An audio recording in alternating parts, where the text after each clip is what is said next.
I am glass, but not just any glass. I am a vessel of secrets, a prism of longing, a luxurious perfume bottle perched atop a marble vanity in a sunlit bedroom. My curves catch the morning light, scattering rainbows across the mirror where she leans in, her breath fogging the glass, her eyes searching for something she never quite finds. I have watched her for years, her hands, delicate and trembling, reaching for me in moments of hope, despair, and everything in between. I know the pulse of her wrist, the warmth of her skin, the way her laughter sounds when she's alone, and the way it changes when someone else is listening. She calls me her signature, as if I am a part of her soul. I have been dabbed behind her ears before job interviews, spritzed on her neck before anniversaries, and clutched in her palm during midnight phone calls that end in tears. I have seen her at her most radiant and her most broken. I have heard the whispered apologies she never says out loud, the confessions she only makes to her reflection. I am the silent witness to every lie she tells and every truth she hides. Tonight, the air is thick with anticipation. She bursts into the room, cheeks flushed, eyes shining with a secret she can barely contain. Her dress is wrinkled, her lipstick smudged, but she moves with the reckless grace of someone who believes, for a moment, that she is untouchable. She lifts me, her fingers cool and sure, and presses my nozzle to her throat. The scent, my scent, blooms in the air, sweet and sharp, a promise and a warning all at once. She closes her eyes, inhales deeply, and for a heartbeat, I feel her heart racing beneath her skin. But something is different tonight. There is a tremor in her hands, a shadow in her smile. She lingers at the mirror, tracing the outline of her jaw, as if searching for cracks. I want to tell her to stop, to wash me away, to run. But I am only glass and fragrance, powerless to do anything but watch. She steps into the hallway, her heels clicking against the hardwood, the echo of her perfume trailing behind her like a ghost. The house is silent, too silent.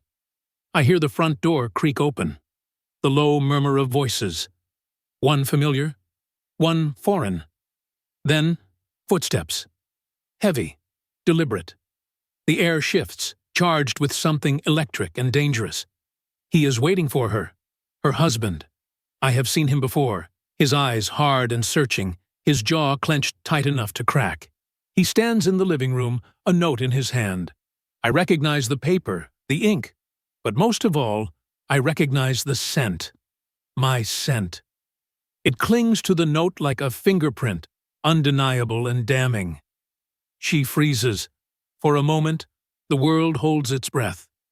He lifts the note, his voice low and steady, but I can hear the tremor beneath the surface. "Care to explain this?" he asks, holding the paper out to her. She takes it, her fingers shaking, and I see the realization dawn in her eyes. She knows. He knows. And I am the bridge between them, the silent accomplice to a betrayal that can no longer be hidden. The confrontation erupts, words flying like shattered glass, sharp and glittering. Accusations, denials, pleas for forgiveness. I watch as she crumbles, her defenses falling away, her secrets laid bare.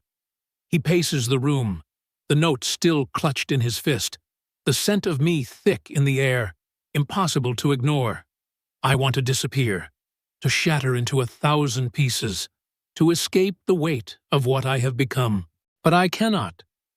I am trapped, forced to bear witness as their world unravels. I see the pain in his eyes, the regret in hers, the way they both reach for something that is already gone. I am the proof, the evidence, the final straw. I never asked for this. I never wanted to be anything more than a beautiful bottle, a vessel for dreams and desires. But now, I am so much more, and so much less. As the night wears on, the house grows colder. She retreats to the bedroom, her shoulders hunched, her face streaked with tears. He remains in the living room, staring at the note, the scent of me still lingering, a reminder of everything that has been lost. I sit on the vanity, untouched, unwanted, my glass surface fogged with the residue of her sorrow. I think back to all the moments I have witnessed, the laughter, the love, the lies. I wonder if things could have been different, if I could have changed the outcome somehow. But I am only an object, a silent observer, powerless to alter the course of their lives. All I can do is remember, to hold their secrets within me, to wait for the day when someone else will pick me up and start the cycle anew. Yet, even as I sit in the darkness, I feel a strange sense of peace. I have been the keeper of secrets, the bearer of truth, the catalyst for change. I have seen the best and worst of humanity, and I have survived. I am still here, still whole, still waiting. And perhaps, in the end, that is enough. The days blur together after that night, each one heavier than the last. I remain on the vanity, untouched, my golden cap gathering a fine layer of dust. She no longer reaches for me in the mornings. Her routine has changed. Her movements are slower, her eyes duller, as if she's become a ghost haunting her own life. I watch her from my perch, longing for the warmth of her skin, the thrill of being chosen. But now, she avoids her reflection, and by extension, me. I am a reminder of everything she's lost, and everything she cannot forget. Sometimes, late at night, I hear her crying. The sound is muffled, as if she's buried her face in a pillow, but I know it's her. I remember the way her laughter used to fill the room, bright and careless, and I ache for those days. I wonder if she blames me, if she wishes she'd never bought me, never let my scent become a part of her story. I want to tell her that I never meant to betray her, that I was only ever what she made me, a vessel for her hopes, her fears, her desires. Her husband moves through the house like a shadow, silent and watchful. He no longer kisses her goodbye in the mornings, no longer brings her coffee or asks about her day. The space between them grows wider with each passing hour, filled with words unsaid and wounds unhealed. Sometimes he stands in the doorway of the bedroom, staring at her as she sleeps. I can feel the weight of his gaze, heavy with questions he's too tired to ask. One afternoon, a stranger arrives, a woman, tall, elegant, with sharp eyes and a voice like velvet. She sits at the vanity, running her fingers over the collection of bottles and brushes, pausing when she reaches me.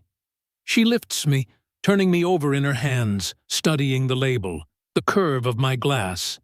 For a moment, I feel alive again, important. She uncaps me, inhales deeply and smiles, a slow, knowing smile that sends a shiver through my core. She calls out to my owner, her voice light and teasing.